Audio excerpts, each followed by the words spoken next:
Marcus Vrel had not slept in a real bed for 11 years, and he had forgotten what it felt like to wake up without the cold metal of Titan Station pressing against his bones. He was 63 years old, though he looked much older, with a face carved by hardship and eyes that had seen too much disappointment to hold any hope. Once he had been somebody, a hardship and somebody, a quast, as did been eyes that had seen too much disappointment to hold any hope. Once he had been somebody, a harsh and cargo engineer for the Helios shipping conglomerate. A man with a small apartment and a wife who loved him and a daughter who called him every Sunday from her university on Mars. But that was before the collapse. Before Helios went bankrupt overnight and left 30,000 employees with nothing. Before his wife took their daughter and left for the inner colonies where opportunities still existed. Before Marcus found himself standing in a processing line with a single bag of belongings and nowhere to go. 11 years he had survived in the lower decks of Titan Station, sleeping in maintenance corridors and abandoned cargo bays, eating scraps from the waste recyclers, scraping together credits by salvaging broken tech that the wealthy residents threw away. He had become invisible. Just another ghost drifting through the shadows of a station that pretended people like him did not exist. But Marcus had never stopped dreaming, and he had never stopped saving. Every credit he earned went into a hidden account. A tiny fortune built one recycled circuit board at a time, and he guarded that account like a dragon guarding gold because it represented something more valuable than money. It represented possibility. When the Colonial Land Authority announced they were auctioning unclaimed parcels on Kethros 7, Marcus paid attention. Kethros V was a desert moon orbiting a gas giant in a system nobody cared about. A dead rock with no atmosphere and no water and no resources worth extracting. And the authority was selling land there because they were legally required to offer it before declaring the moon officially worthless. The parcels were cheap because nobody wanted them, and most of the auction lots received no bids at all. Marcus spent 3 days studying the available parcels, reading geological surveys and orbital scans, looking for something that might give him a reason to hope. He found Lot 7749, one cave system, 17 kilometers of tunnels, located in a region so remote that the survey team had not even bothered to explore it properly. The starting bid was 500 credits. Marcus had 1,247 credits, every coin he had saved over 11 years of poverty. He placed his bid on the final day of the auction, his hands trembling as he entered the amount on a public terminal in the station's lower commercial district. The auctioneer, a bored woman with silver hair and expensive clothes, laughed when she saw his bid appear on her screen. Someone actually wants that worthless hole in the ground, she said to her colleague, not realizing that Marcus could hear her through the terminal speaker. Probably some crazy old vagrant with dreams of striking it rich. Her colleague laughed too, and Marcus felt his face burn with shame, but he did not withdraw his bid when the auction ended. He was the only person who had offered anything for Lot 7749, and the deed transferred to his name automatically. Marcus Vrel, homeless vagrant of Titan Station, now owned 17 kilometers of cave on a moon that nobody wanted, spent his remaining credits on a third-hand pressure suit with patches on the patches, a week's worth of oxygen canisters, and a one-way ticket on a cargo hauler heading to the outer systems. The hauler captain looked at him with pity when he boarded. This old man with nothing but a worn bag and a pressure suit that should have been recycled years ago. You sure about this? The captain asked. And Marcus nodded. I have land waiting for me, he said. And the captain shook her head, but did not argue. The journey took 9 days, and Marcus spent most of it alone in a cargo bay, watching the stars drift past through a small porthole and wondering if he had made the biggest mistake of his life. When the hauler reached Kethros 7, the captain dropped him at a makeshift landing.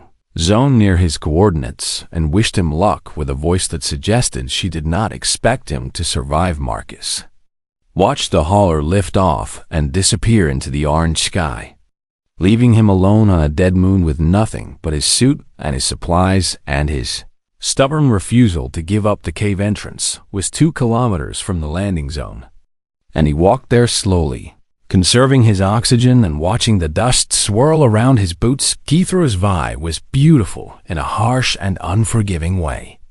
All rust-colored stone and sweeping dunes, and a sky painted with the massive bands of the gas giant above. The cave mouth appeared as a dark shadow against a cliff face.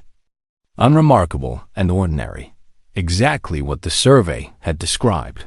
But when Marcus stepped inside, his suit's sensors began to flash warnings that made no sense. Temperature rising, the display read, and then atmospheric pressure increasing, and then oxygen detected. He walked deeper into the darkness, and the readings grew more impossible with every step.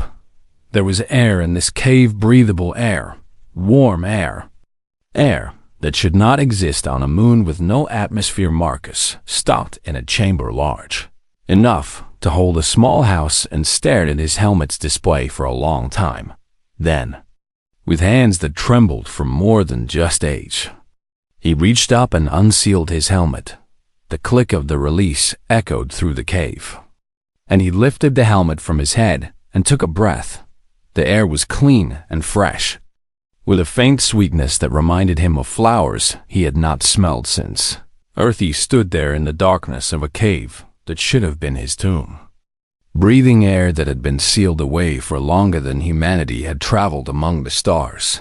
And for the first time in 11 years, Marcus Rell began to laugh. It was not the laugh of a man who had gone mad, but the laugh of a man who had just discovered that the universe still held surprises. He had purchased a worthless cave on a worthless moon, and somehow that cave was full of impossible air. "What are you?" he whispered to the darkness. And somewhere deep in the tunnels below, something ancient stirred in response to his voice. Marcus did not know it yet, but he had just become the most important human being alive, and he had done it with 1,247 credits and the stubborn hope of a man who had nothing left to lose. Marcus spent his first night in the cave, pressed against a smooth wall, wrapped in a thermal blanket, listening to sounds he could not explain. The darkness around him was not complete. Faint lines of pale blue light ran through the stone, like veins in a living body, pulsing gently in a rhythm that reminded him of a heartbeat. He told himself it was bioluminescent moss or some kind of mineral reaction. But deep in his gut, he knew that was not true when morning came, or what his suit's clock told him was morning.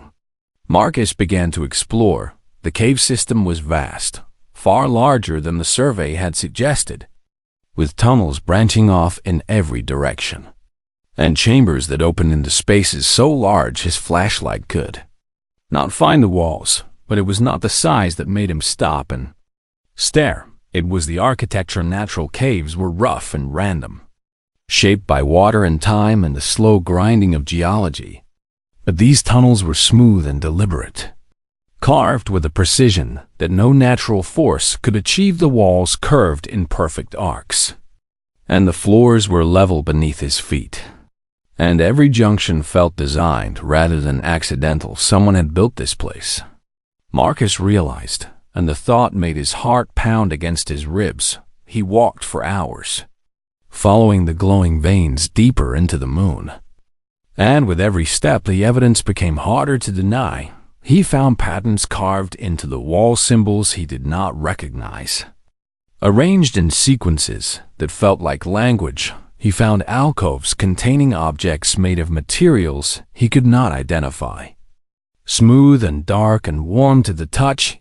He found a staircase that spiraled downward for what felt like forever, each step worn slightly in the center, as if countless feet had climbed them long ago. On a second day, Marcus discovered the first chamber. It appeared suddenly, the tunnel opening into a space so large and beautiful that he fell to his knees, and The chamber was shaped like a cathedral, with walls that rose hundreds of meters to a ceiling covered in glowing crystals that cast light like frozen stars. Massive structures filled the space towers of crystal and metal arranged in careful rows, each one humming with energy that made his teeth ache, and inside each crystal tower, preserved like insects in amber, were things that should not exist. Marcus approached the nearest tower and pressed his face against its surface.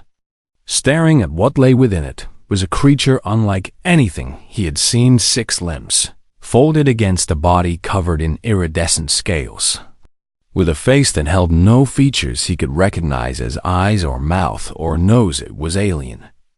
Truly alien, and it was perfectly preserved. He moved from tower to tower, finding more creatures inside, hundreds of different species frozen in crystal. And alongside them were plants and fungi and organisms he could not begin to classify. This was a museum, he understood. Or perhaps an arca, collection of life, gathered from across the stars and preserved for reasons he could not guess. But who had built it? And why had they left it here on a worthless moon in a forgotten system? Marcus found his answer on the 3rd day. When he reached the central chamber, the tunnel opened into a circular space that made the crystal cathedral look small. A perfect sphere carved from the heart of the moon, with walls covered in screens and consoles and devices that pulsed with dormant power. In the center of the chamber, embedded in the floor, was a massive circular platform covered in dust, so thick it rose in clouds when Marcus stepped near it. And around the platform, arranged in a perfect circle, were 17 bodies. Marcus stopped breathing for a long moment as he stared at them. They were alien humanoid, but not human, with elongated skulls and 4-fingered hands and skin that had dried to leather over centuries of waiting. They wore robes that had faded to gray, and they sat in positions that suggested peace rather than violence, as if they had simply sat down and chosen to stop living. Each one faced the central platform, and each one held their hands pressed together in a gesture that looked like prayer. Marcus walked among them slowly, his boots leaving tracks in the dust, and he felt like an intruder in a sacred place. Whatever had happened here, these beings had died together by choice, waiting for something that had never come. He almost missed the inscription carved into the floor. It ran around the edge of the central platform in a spiral pattern, symbols he did not recognize repeating over and over. And when Marcus knelt to examine it more closely, his suit's translation software activated automatically. The program was not designed for truly alien languages. It was meant for the various human dialects that had evolved across the colonies, but it tried anyway. Analyzing patterns and searching for meaning. 3 hours passed as Marcus sat in the dust among the dead, watching symbols scroll across his helmet's display, and then the translation completed, and a single phrase appeared in simple human text, awaiting the inheritors. Marcus read the words again and again, trying to understand what they meant. These beings had built this place, had gathered specimens from across the galaxy, and carved a vault into a dead moon, and then sat down to die together, because they were waiting for someone. Inheritors, they had written, as if everything here was meant to be given away, but given to whom? Marcus looked at the dead aliens, at their patient poses and their peaceful faces, and a terrible thought began to form in his mind. How long had they waited, he wondered, and what had they expected to find? He stood up slowly, his knees aching from kneeling on stone, and approached this central platform. The dust was thick here, covering whatever lay beneath, and Marcus reached down with trembling fingers and began to brush it away. What he found was a surface covered in grooves and channels, forming a pattern that looked almost like a handprint, but with too many fingers and strange proportions. It was an interface, he realized, designed for the aliens who had died here, but they were gone. And the interface was cold, and the chamber had been waiting in darkness for longer than Marcus could imagine. He placed his hand on the surface anyway, spreading his 5 fingers across a pattern made for 4. And nothing happened. The platform stayed dark. The screens stayed silent. And the dead aliens kept their patient vigil around him. Whatever they had been waiting for, it was not him, or so Marcus thought. Until the accident on day 9 changed everything he believed about himself and his species and the place humanity held in the vast, uncaring universe. 9 days passed, and Marcus learned to live among the dead. He established a camp in a small chamber near the central vault, sleeping on a thin mat and eating ration bars that tasted like cardboard and drinking recycled water that his suit processed from the humid cave air. His oxygen was running low, but the cave's atmosphere was breathable, and he had stopped wearing his helmet days ago. Every morning he explored a new section of the tunnels, mapping the vast complex on his suit's computer and cataloging the wonders he found. Every evening he returned to the central chamber and sat among the alien corpses, talking to them as if they could hear, telling them about his life and his failures and his stubborn hope that this place meant something. He called them the architects, because that was clearly what they had been, builders of something magnificent. Designers of a vault that had survived centuries while they waited for visitors who never came. What were you expecting? Marcus asked them on the 8th night, his voice echoing in the vast chamber. And why did you choose to die here instead of somewhere beautiful? The architects did not answer. But Marcus thought he understood anyway. They had not wanted to be somewhere else when the inheritors finally arrived. They had wanted to be here, waiting, ready to greet whoever came through the door. It was a gesture of respect, he realized, and somehow that made their deaths feel less sad and more noble. On the 9th day, Marcus made a mistake that changed everything. He was exploring a section of the vault he had not visited before, a long gallery filled with crystal cases containing artifacts he could not identify. When his foot caught a raised section of floor and he fell forward, his hands reached out instinctively, and one of them struck a jagged edge of broken crystal that jutted from a damaged display case. The pain was immediate and sharp, and Marcus cursed loudly as he pulled his hand back and examined the wound. It was a deep cut across his palm, blood already welling up and dripping onto the floor.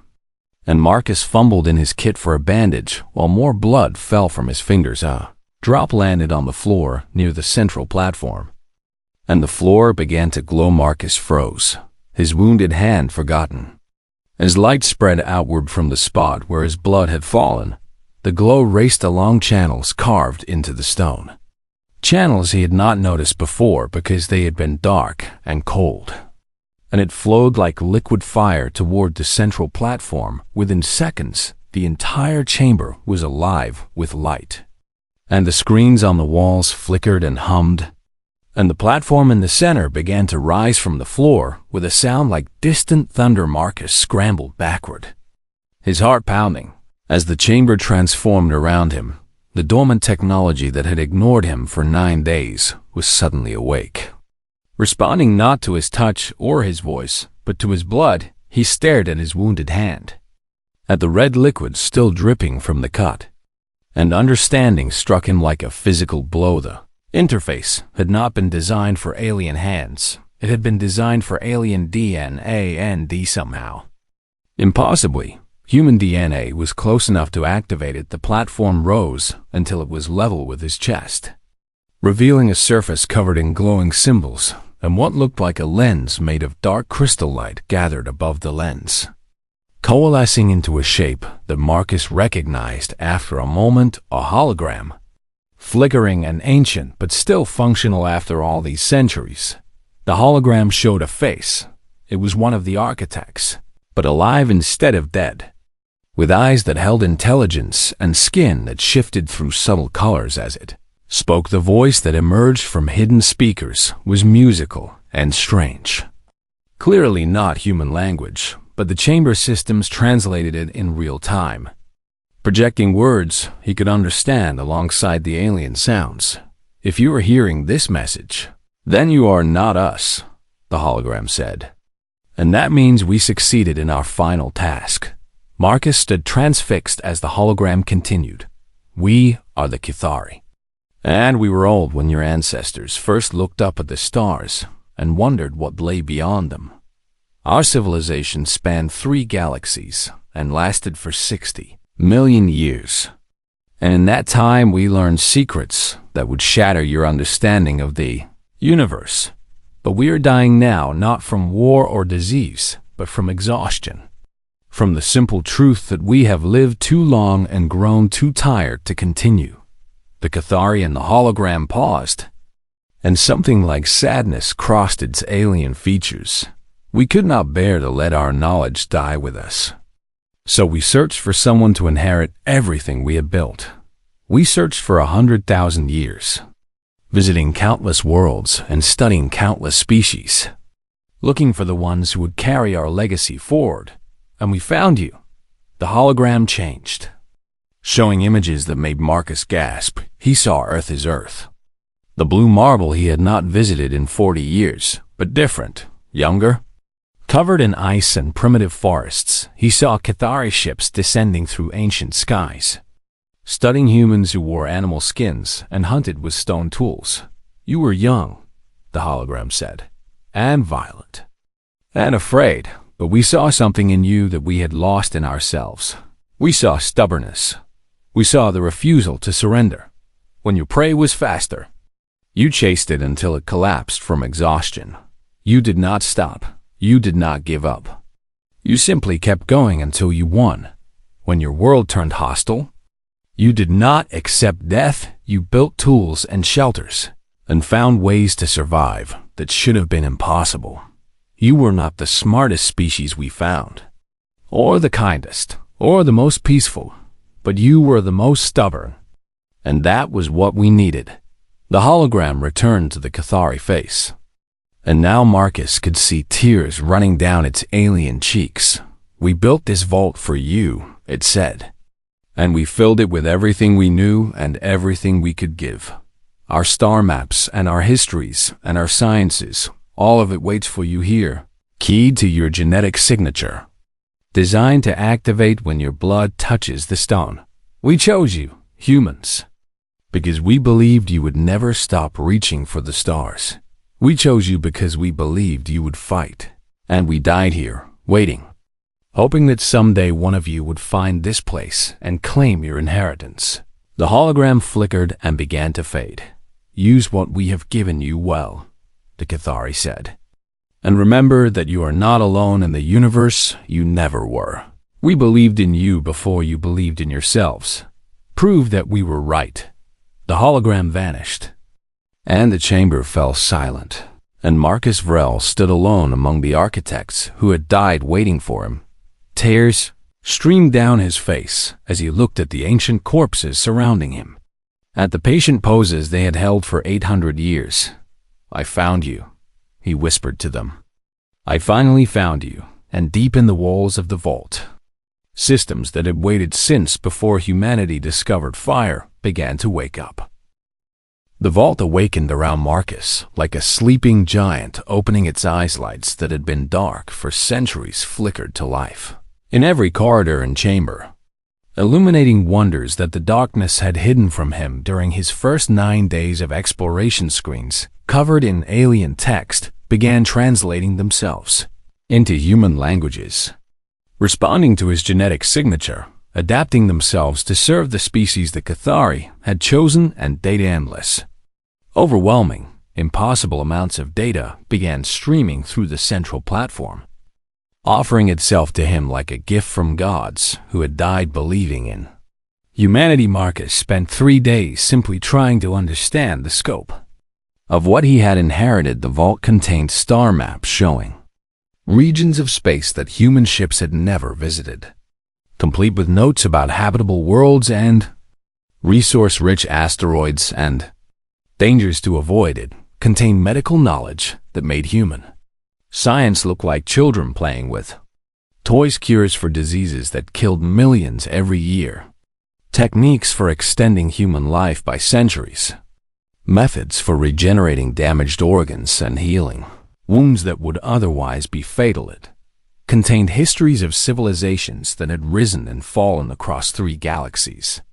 Stories of species that had achieved greatness and species that had destroyed themselves and species that had simply faded away. It contained technologies that Marcus could barely comprehend, methods for faster-than-light travel that did not require the massive engines human ships used, power sources that could sustain a colony for thousands of years, construction techniques that could reshape entire planets, and buried among all of this wonder, hidden like a poison pill in a treasure chest, was the warning Marcus found it on his 4th day in the Awakened Vault.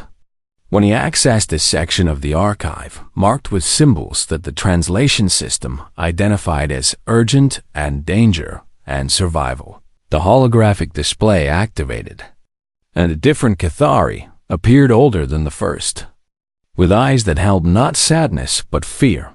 If you have reached this message, then you have claimed your inheritance and begun to explore what we have left you, the Cathari said.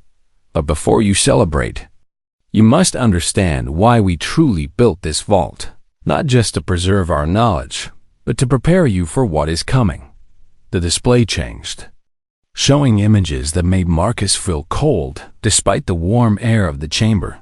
He saw stars going dark, entire systems winking out of existence one by one across a spiral arm of a galaxy he did not recognize. He saw planets cracked open like eggs, their cores exposed to the vacuum of space, their populations reduced to dust. He saw fleets of ships that stretched from horizon to horizon, ships built in shapes that hurt his eyes to look at, ships that moved with purpose and hunger and terrible efficiency. We called them the Silence, the Cathari said, because that is what they leave behind. Silence where there was once life, darkness where there was once light. We do not know where they came from or what they want. We only know that they travel from galaxy to galaxy, and wherever they find civilizations that have grown too advanced, they destroy them. We fought them for 10,000 years, and we lost. Our fleets were scattered, our worlds were burned, and our people were reduced from trillions to millions to thousands to the few dozen who built this vault and died waiting for you. The old Cathari's face filled the display, and Marcus could see the weight of extinction in its eyes. We built this vault because we believed humanity could succeed where we failed. Not because you are stronger than us or smarter than us, but because you are younger, and hunger still burns in your hearts. We grew old and comfortable and content, and when the silence came, we did not know how to fight anymore. We had forgotten the desperation that drives a species to survive at any cost. You have not forgotten. You still struggle and strive and refuse to accept defeat. And that is why we chose you. The silence will come for you eventually. They always do. When a species grows bright enough to attract their attention, and when they come, you must be ready. Everything in this vault is meant to help you prepare. The weapons we designed to fight them, the defenses we built to protect our worlds, the knowledge we gathered about their patterns and weaknesses, all of it is yours now. Use it wisely, and perhaps you will succeed where we could not. The hologram paused, and something like hope flickered across the ancient face. We believed in you, the Cathari said, and we died believing in you.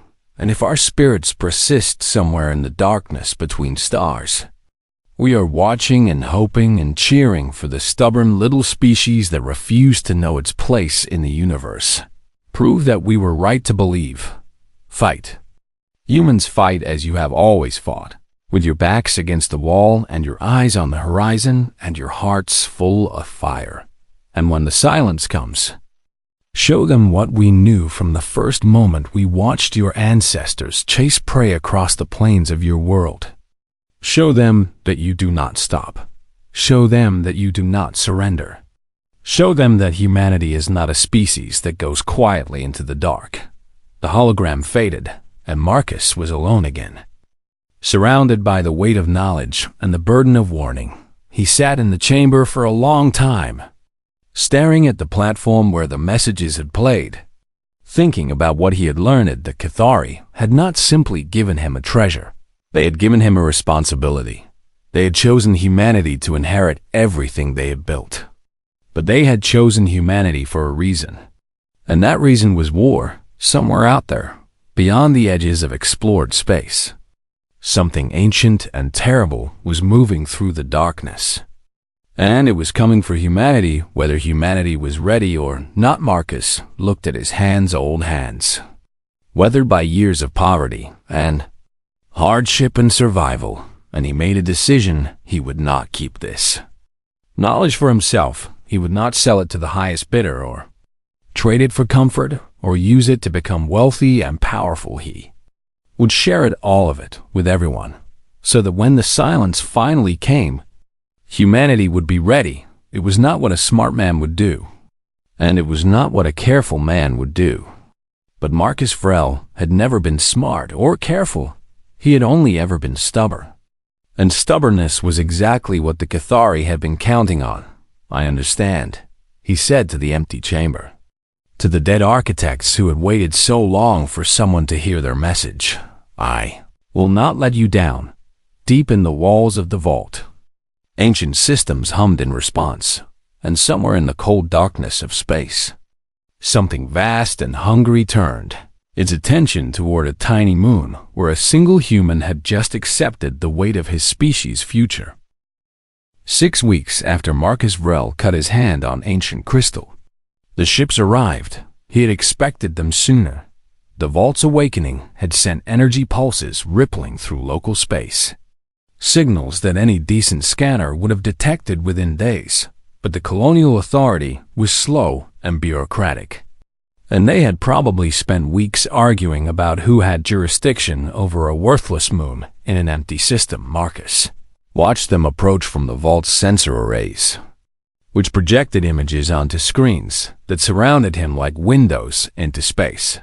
3 ships, 2 armed escorts flanking a diplomatic cruiser, their hulls painted with the silver and gold insignia of the authority. They were not here to negotiate. Marcus knew they were here to take. He had used his 6 weeks well. The vault had recognized him as its master now, responding to his commands and teaching him its secrets with a patience that reminded him of the architects who had built it. Understood only a fraction of what it contained, but he understood enough to know that he held the future of humanity in his hands, and he understood enough to know that the people in those ships would try to take it from him. The authorities' message arrived through his suit's communication system, a voice that was polite and cold and utterly without warmth. "This is Director Chen of the Colonial Land Authority," the voice said. "We are aware of anomalous energy readings from your location and are responding under Emergency Protocol 7. Please prepare to receive our landing party and cooperate fully with our assessment team." Marcus did not respond immediately. Instead, he walked through the vault one more time, past the crystal towers filled with preserved specimens, past the chambers filled with technology that would reshape human civilization, past the central platform where the Cathari had delivered their message and their warning. He stopped at the chamber where the architects had died, looking at their skeletal remains in their patient poses, and he spoke to them one last time. "I know what you wanted," he said. "You wanted humanity to have this, not one human, not one government, not one corporation, but all of us. You believed in us because we do not give up. And I am not going to give up now." He walked to the cave entrance, passing through tunnels that now glowed with welcoming light, and he stepped outside onto the rust-colored surface of Kethra 7. For the first time in weeks, the authority ships had landed a kilometer away, and a group of figures in pressure suits was marching toward him across the dusty plain. Marcus sat down on a rock near the cave entrance, still wearing his patched and worn suit, and waited for them to arrive. Director Chun was a tall woman with sharp features and sharper eyes, and she looked at Marcus with the expression of someone who had already decided he was irrelevant. "You are Marcus Vrel," she said through her suit's external speakers. "The person who purchased this land parcel at auction, I am," Marcus said. "Then you are aware that under colonial emergency protocols, any discovery of significant strategic value can be claimed by the authority for the benefit of human civilization. You will be compensated fairly. Of course, but the site and its contents must be transferred to our control immediately." Marcus smiled. And it was not a pleasant smile. "No," he said. Chun's eyes narrowed, and the soldiers behind her shifted their weight, hands moving toward weapons. "This is not a negotiation," Chun said. "The energy signatures from this location suggest technology beyond anything in human possession. We cannot allow a private individual to control something so valuable." "Surely you understand." "I understand perfectly," Marcus said. "You want to take what I found and give it to the corporations and governments that pay your salary. You want to sell it to the highest bidder or lock it away in classified vaults where it can be studied and controlled and rationed out to maintain the power of people who already have too much power. That is not. I was homeless for 11 years. Marcus interrupted, his voice rising. "I slept in maintenance corridors and ate garbage and watched people walk past me like I did not exist. And do you know why I was homeless? Because the system you protect threw me away when I stopped being useful. Because the corporations you serve decided my life was worth less than their profit margins. Because people like you looked at people like me and saw nothing worth saving." He stood up slowly, his old joints protesting, and pointed at the cave entrance behind him. "In there is the greatest discovery in human history, Star. Maps and technologies and cures for diseases that kill millions of people every year. And it was left here by beings who believed in humanity, who died believing that we were worth saving. They did not leave it for governments or corporations or people who think they deserve to control everyone else. They left it for everyone." Chun's face hardened, and she gestured to her soldiers. "Enough of this. Take him into custody and secure the site." The soldiers stepped forward, but they had only taken 3 steps when the ground beneath them began to vibrate behind Marcus. The cave entrance pulsed with light, and from deep within the moon came a sound like distant thunder. The soldiers stopped, looking up in confusion as shapes began to rise from the dust around them, defensive systems that had been buried beneath the surface for 800 years.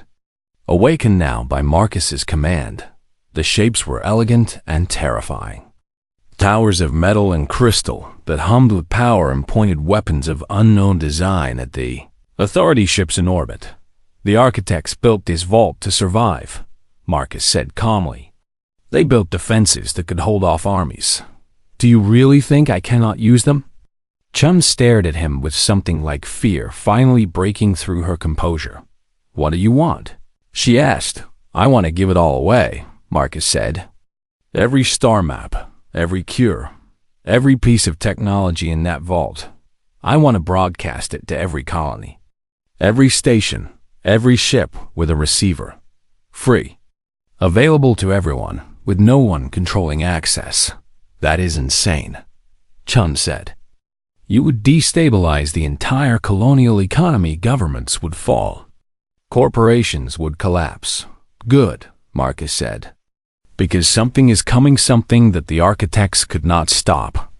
Something that destroyed a civilization that spanned 3 galaxies, and when it arrives, it is not going to care about your economy or your power structures or your carefully maintained control. It is going to care whether we fight." He looked up at the orange sky, at the stars that were invisible in the daylight, but still burning beyond the atmosphere. "The beings who built this vault chose humanity because we are stubborn," he said. "Because we do not give up, even when we should. Because we chase our prey until it collapses.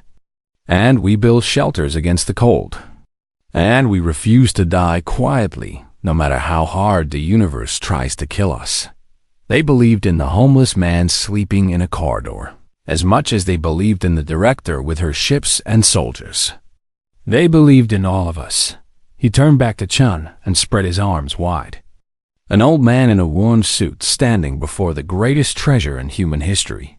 So here is what is going to happen, he said. You are going to go back to your ships, and you are going to report what you found here. And then you are going to watch as I give away everything you wanted to control. And when the broadcast is finished, and every human being in the galaxy has access to the architect's knowledge, you are going to have a choice. You can try to maintain your power in a world where the secrets of the universe are free to everyone.